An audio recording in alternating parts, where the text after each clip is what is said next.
Start out every morning with a stack of French toast. I pile it with whipped cream.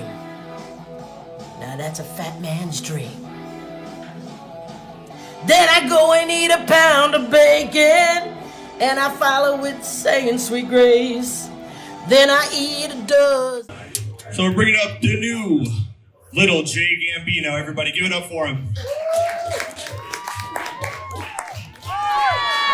Thank you, Mr. Henderson. Thank you. So, how are we doing at Fry's tonight? Let me hear you. Are we ready to laugh and party tonight?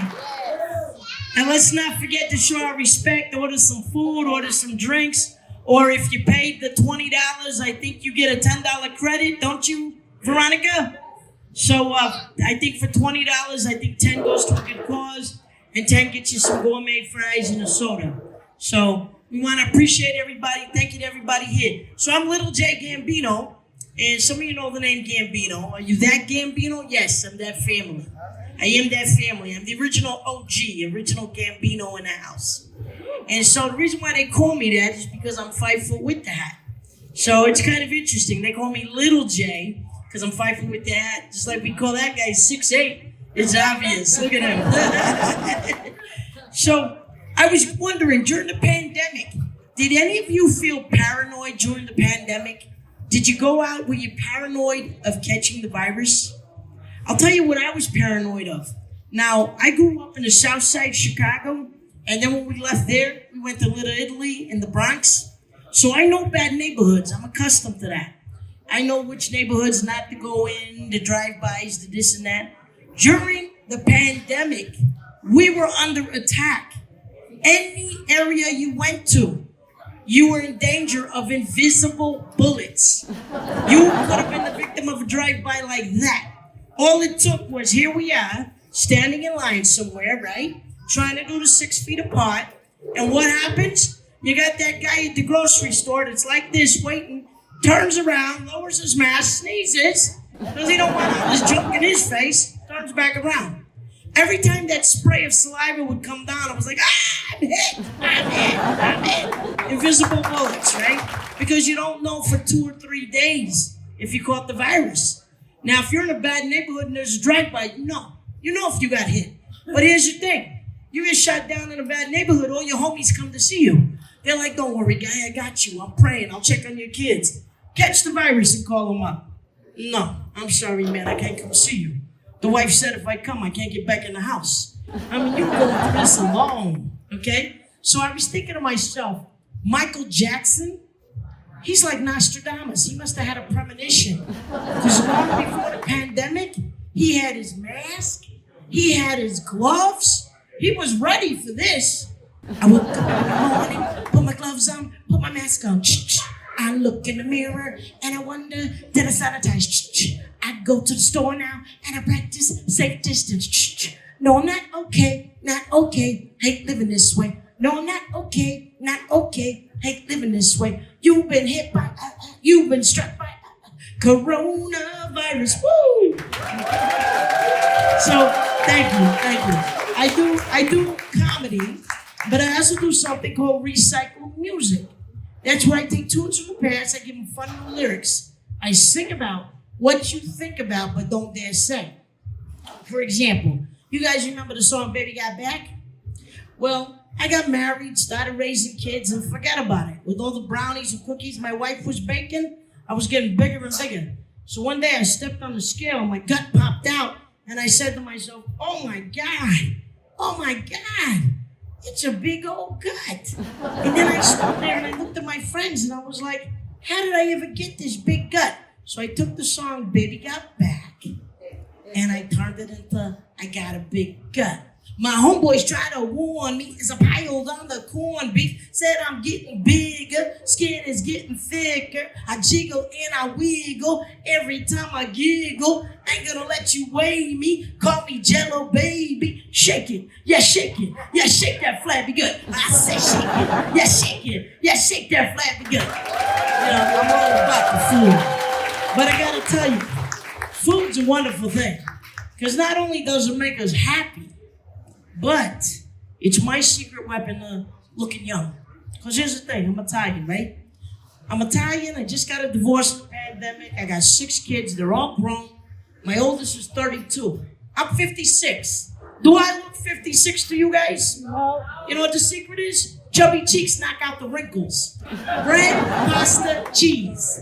None of you ladies need to get facelifts or injections. Cheese, pasta, bread. It just fills out the cheeks and you look young forever. Okay? Forever, forever. And people that eat a lot are happy people. You know, I know a lot of models in the industry that starve themselves. You know, they're starving themselves so they can walk the catwalk. And I feel so sorry for them. I was the host of the Extreme Catwalk for the models, and as they're going down the runway, they all look pissed off, you know? So I says to one of them backstage in the green room, I says, you know, you're beautiful, but you look a whole lot prettier if you'd smile. And she's like, there's nothing to smile about. My manager's got me on this stupid diet. And then the other girl, and she goes, well, all she does is stuff her face and go throw up. I said, why would you do that? And the other girl says, well, I'm anorexic. I said, oh my God, you refuse to eat? You refuse to eat? That's unheard of in the Italian culture. I said, if I was president, I could handle the whole world hunger problem immediately. We'll just get all the anorexics that don't want to eat, and we'll put them on the boat, and we'll send them to the countries where they're starving, and bring back all the chicks that don't want to eat. Okay? We just handle world hunger right there. Let these witches that are starving themselves go to the country where there's no food, they'll be right at home, and let all these people that need the food come back here and eat. So, like I said, I'm all about the food. And when I came into this Fry's, I was very happy because being Italian, I love the smell of garlic. So I walked in, I'm like, wow, this smells like an Italian restaurant. I smell the garlic. So I thought to myself, start out every morning with some garlic French fries. Gonna eat some French fries, because that's what they serve up. Born to be fat. Because when I'm fat, I'm happy. It's like I told my buddy one time, don't try to put me on a diet. I like to eat just what I please. Don't want to hear of diets. I'll take a chance of being teased. I know I'm chubby, overweight now. What's the big deal anyhow? At least I'm happy when I'm eating, and it puts me in a good mood. When I'm eating really good food. So, munch, munch, munch. Munch, munch, oh, I love to eat good food. Does anybody know the original song? Don't you look at my girlfriend. She's the only one I got. You remember that one? So I took another song. I took Me So Hungry, and I took Me So Horny, and I turned it into Me So Hungry for Italian food and wine. Now, you guys remember that song got banned from the radio, right? So here's the thing. I had the pleasure of meeting Two Live Crew. And we did a venue together, and when I met them, I said, hey guys, I got a great way to bring your song back. I says, I'll turn Me So Horny into Me So Hungry for Italian food and wine. Would you guys be okay with that? I said, it's still sexy, because we talk about 2 big fat meatballs and a 12-inch salami. So they said, yeah, bring it. So here, what I want you to do is I want you guys to assist me. When I hold the mic out like this, I want you all to say, oh, me so hungry. Oh, me so hungry. Okay, do it again like you really mean it. Oh, me so hungry. Thank you. Now you assist me. When I put out the mic, say, oh, me so hungry. I got home from work and took out this girl's card. I met her at the deli, said she likes salami hard. So I called her up. I said, hey, good looking, if you crave Italian food, yeah, I'm in the kitchen cooking. She came to my house and she said she was impressed that the smell of my food made her want to undress. She likes her sausage sweet and her pasta saucy. Got an appetite for food, cause she's so hungry. Oh, me so hungry. Oh, me so hungry. Oh, me so hungry. For Italian food and wine. Oh, me so hungry. Oh, me so hungry. Oh, me so hungry. For Italian food and wine. I said my mama was a chef. She taught me everything. And one of these nights, you get my sausage string. So you guys can think of that song the next time you hear it. All right, so being Italian, you know, most of my movies, you guys watch those, they drop the F-bomb all day long, right? F-ing this, F-ing that, F-ing this. So I says to my friend one day, I says, you know what? the F-U-C-K word really doesn't bother me. It's the 3-letter words that bother me. I don't want to hear any 3-letter words. I don't want to be driving and my buddy Joe says, "Hey, Jay, pull over, there's a COP behind you." I don't want to hear a powerful knock at the door and then my bodyguard says, "Jay, the FBI's at the door." I don't want to find out I was dating a girl for a while and she says, "Honey, I didn't use my IUD." I don't want to find out I was dating the wrong girl and the doctor says, "You got an STD." I don't want to get really mad at the kids and bust them upside their head and then the neighbor calls CPS. And then the thing about it, the worst one is, I don't want to be on my deathbed and the preacher says to me, "I hate to tell you this, but you're in big trouble with GOD." So you see, it's 3-letter words you gotta worry about. Those 4-letter words, forget about it. And now here's the interesting thing about forget about it. Okay? In every movie you hear Italians, forget about it, forget about it. Forget about it is one word, many meanings. For example, let's say this guy over here owes you money, but he's never gonna pay you. So you're like, forget about it. Let's say you get a great plate of pasta and big juicy meatballs. And your buddy says, "Is that good?" Forget about it. Let's say you had a great night with your girl and you were in that room just rocking those sheets. Forget about it. It's one word, many meanings. So don't be afraid to say forget about it. So, in the pandemic, I found myself shifting through the channels. As I was shifting through the TV channels, I realized everything was reality, reality, reality. So I thought, I want to escape reality. I want to escape the pandemic news. I want to escape the reality shows where everybody's beating each other's ass. And I will just watch National Geographic for a while. Oh my God. That National Geographic is just as bad as a reality show. Well, let me tell you something. We think we got it hard. All you guys out there, when you go in with your girl and she gives you attitude, no sweat, buddy. The dudes that have it the hardest, in my opinion, are the praying mantis. I don't know if you ever watched a special on the praying mantis, okay? But that poor little creature, he sits there on the branch like this. And we all think he's praying, right? I don't know if you guys know this or not, but the praying mantis only gets laid once. The minute he has intercourse with the female praying mantis, she turns around, rips his head off, and eats it. The minute you impregnate a praying mantis, she assumes she's pregnant and has to start nourishing her babies. And she does that with your head. I was like, this is some wicked stuff. And she's all looking at him. You know, some people go, "I can't handle sister with attitude." No, you can't handle praying mantis with attitude. She's just like, "Hey, I'm telling you, it's much easier to pay child support than have your woman eat your head and feed it to your kids." So then, another thing I checked out was birds. Birds are amazing. I was watching this special with these little birds, and there's this beautiful nest, right? And National Geographic followed these buffalo weavers, these little fat little birds with these pretty little feathers, followed this little guy over to his nest every day for 30 days.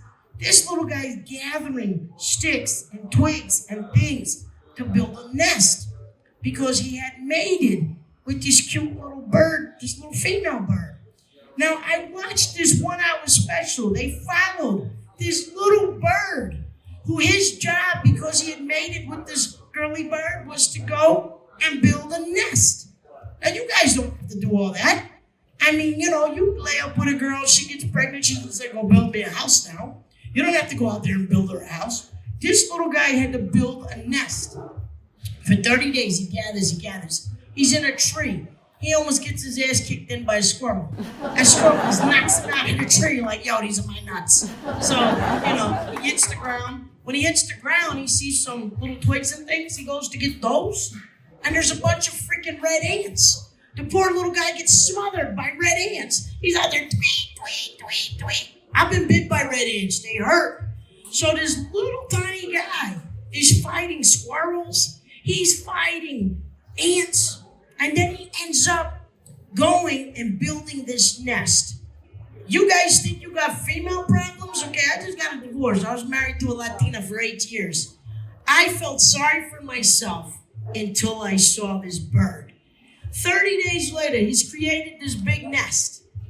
In just 5 minutes, the female bird came over like a kamikaze pilot, dove her beak right into that nest. Pew, pew. You could see the little bird, his chest was all puffed up. He was like, all I could see him saying was, "What are you doing? What are you doing?" It took me 30 days to build this. She's flying around the nest, poking. In 5 minutes, she tore that nest apart.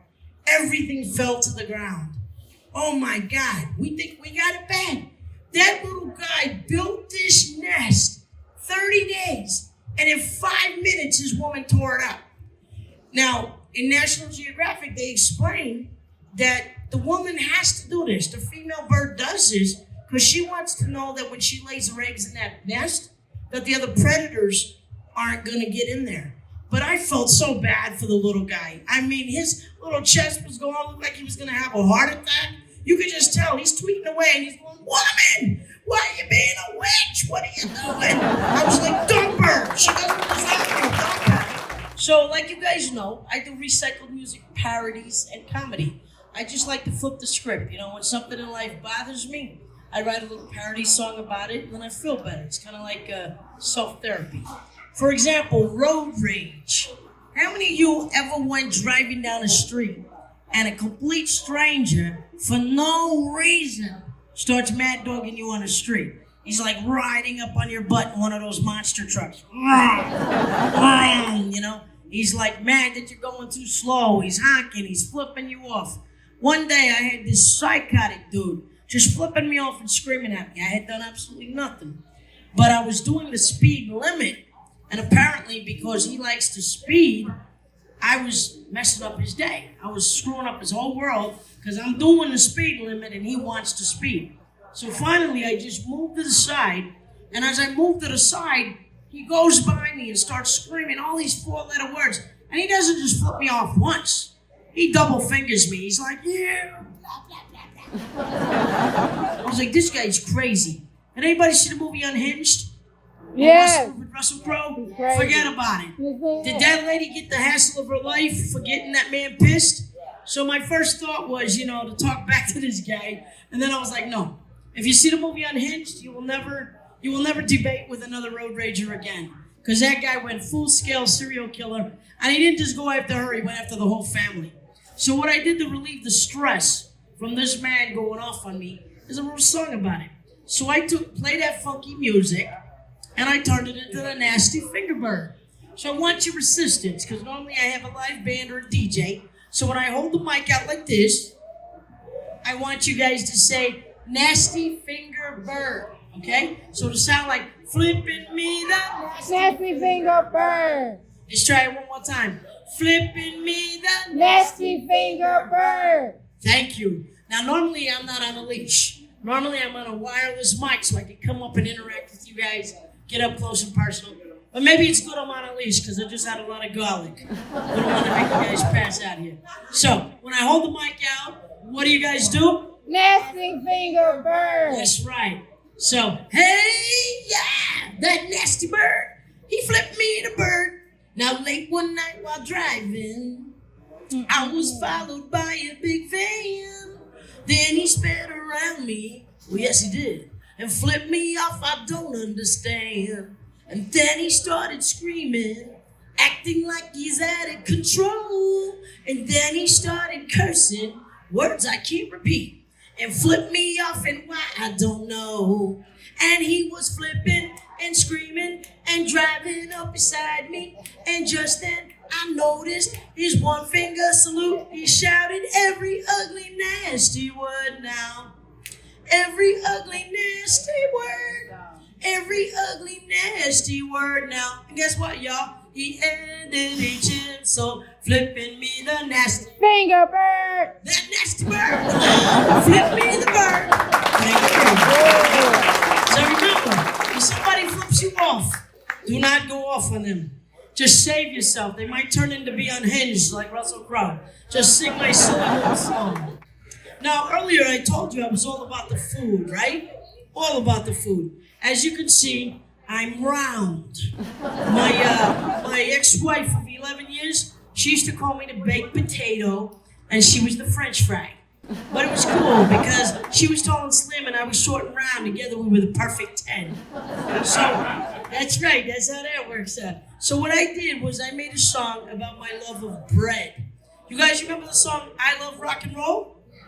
Okay, well every time I should be saying I love rock and roll, I want all of yous to say I love onion rolls. Try it.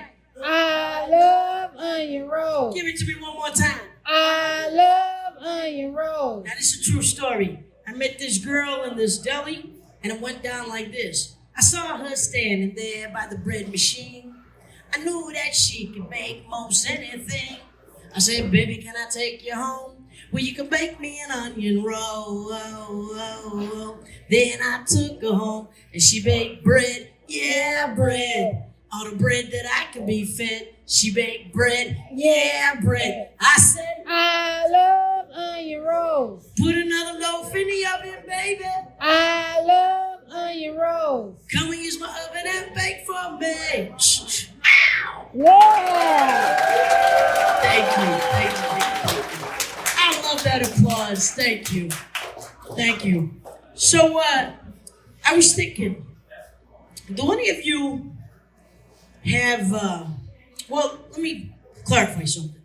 You all can clearly see I'm Italian. Okay, my father's Italian. I look exactly like him. But here's the surprise. I'm half Puerto Rican. My mother's Puerto Rican from Humacao, Puerto Rico. So my mother and her family, they talk like a dish, you know? And my Puerto Rican grandmother is really something because she's got this broken English accent. And whenever she tells you something, she tells you twice. Like she goes, I'm going to tell you something. That man is so ugly and so ugly. I go to the other side of the room. I said, Grandma, you're really calling that guy ugly? You know what I'm talking about. I'm not talking about the way he looks. I'm talking about his spirit. That man is so ugly and so ugly. So my Puerto Rican grandma, this is a true story what I'm about to tell you. One day, she says to me, I'm going to tell you something. You gotta be very careful what you wish for. I said, why? Because it might come true. I said, well, what's wrong with that? Don't we all have wishes that we want to come true? She said, because she's very wise. Oh, you might think you want it to come true. But sometimes the very thing you think you want is the worst thing you can have. Boy, was my grandmother right. In my younger days, in my 20s, when I thought I was player, I was hanging out at the club, you know, going in when the club opened, leaving when the sun was coming up. And I was dancing with every lady that would dance to me because I love to shake my bonbon, right? So I'm in there and I'm dancing, and this woman walks up to me, and all my life I've dated Latinas. This was a white girl. I had never dated a white woman in my life. So she comes over to me, and now I get in New York why they call the Irish the Fighting Irish. Because she comes over to me with a drink in her hand, and she says, I'm going home with you. I'm like, really? And she was attractive. And like I said, I never dated a white girl, right? So I'm in my 20s, young and dumb and stupid, and I took her home with me. The only one-night stand I ever had in my life. Because the next day, this girl didn't want to leave. She did not want to go home. She checked out my house, okay? I had this 3-story house, you know, like a triplex. And on the first floor, I had my own recording studio because I was producing music videos for artists. On the second floor, I had my area where when I invite people over, we'd eat, we'd munch, we'd have wine, cheese, crackers. And on the top floor, I had this kick-ass master bedroom with a fireplace. So she checks out my pad and she's like, she's staying, she's playing house, okay? So I was a DJ on the radio. So I was like, I gotta get to the morning show. So I had to leave real early, right? So here I am trying to do the morning drive at the radio station from 6 to 10. So to cut this story down, I go off to work. I'm on the radio. You know, that was back in the days where, you know, you were really spinning vinyl and wearing the big headsets, you know, and being boss jocks. I was like, this is little J Gambino, and the rhythm's gonna get you with Gloria Estefan. So I'm playing all this music. She's calling the hotline like every 10 minutes. When are you coming home? When are you coming home? When are you coming home? This hit me really weird. I'm like, this girl's only been in my house 24 hours and she's saying, when am I coming home? Like she's really settled in there, you know? And I was like, well, I'll return to my house when I'm off work and maybe like you can go to your house. Didn't happen. So 4 freaking days later, okay, I'm going to work every single day doing the morning drive. And every day she's calling me up saying, oh, I rearranged some furniture while you were at work. Ching, ching, ching, ching. Okay, then I come home another day and she's like, oh, I cooked you some shrimp scampi. My dumb ass, okay, I love food. That was an easy way to get me. I came home, she had shrimp scampi. I'm like, okay, she could stay another night. Okay, so 4 days later, now I'm arriving at my 5th day of work. And I'm telling the people I work with, there's this white girl at my house and she won't go home. So my buddy, he says, just call her up and tell her to go. Just tell her to go home. Just tell her you're not looking to get married, go home. I took his advice. You guys ever see that movie Fatal Attraction? Yeah. Woo! It's real. It's really real. I called her up and I said, listen, I'm going to be home back in my house in about 2 hours. Can you be gone? Because I don't know where you live, but like, can you go home now? So she starts screaming at me like a crazy person. Why can't you love me? I'm like, why can't you love me? I'm like, I'm only 26 years old. I'm not looking to get married and settle down. So I hang up. I go home. She's crying her eyes out. And she says, don't make me leave. Don't do this to me. But she yells at me. I yell at her. I call her psycho. She leaves. Back to my Puerto Rican grandma. The next day, I go to work on day 5. My switchboard is lighting up because it's the old days of vinyl records. Everything's lighting up. I'm answering the phone. Your house is on fire. I'm answering the phone. Your house is on fire. Get home. Your house is on fire. I'm not taking this serious, you know? So I call my neighbor. I says, yo, I hear my house is on fire. It is. It's on fire. Get home. This white girl got so pissed off at me. She came back, went to my backyard, got the lighter fluid off my barbecue grill. Boosh. Oh, yeah. Burned my house down. Okay? So I jump in my car and I race home. And what do I see? I see a bunch of firemen everywhere on my house. 3 stories, right? They're hosing it. They're putting everything out. And there's my grandmother right across the street, my little Puerto Rican grandma, watering the flowers. Like nothing. I walked up to my grandmother and said, Abuela, did you see what happened? I did. I saw the whole thing. Abuela, you're just watering the flowers like nothing happened. Oh, don't you put this on me. You're the one that went out with somebody cuckoo en la cabeza. Why do you not say your race? You see what happened? You go with the white girl. You see what happened? It's the white people that are serial killers. I said, Grandma, did you witness the whole thing? I did. I said, Grandma, this doesn't make no sense. She goes, it's not my fault. She says, I wasn't watering my flower like I do every day. I saw the gringa walk up to your door. I saw her going like this with a little knife, trying to hit in your house. She wasn't no good. She couldn't pick the lock. I said, Grandma, you witnessed this? You didn't pick up the phone to call 911? Oh, no. From the Bronx. We don't get in other people's business. Abuela, you're my grandmother. This is family business. No, we don't. That's your problem. You went out with the crazy white girl. So she's standing there talking to me, still watering the flowers. I said, Abuela, did you give the police the description of who did it? No. You know what she looked like. You was the one playing house for 5 days. You go tell her. I said, Grandma, what is the matter with you? There's nothing wrong with me. You are the one who take people está loco en la cabeza. So then I said, Grandma, what did she do after she tried to break in? Well, I think she went to the back of your house, and what I hear the men say, I don't want to gossip, but what I hear the fireman say is she break in the window, she go in, and then she go upstairs, and she throw from the window your computer. I said, Grandma, you saw my computer flying out the window? I did.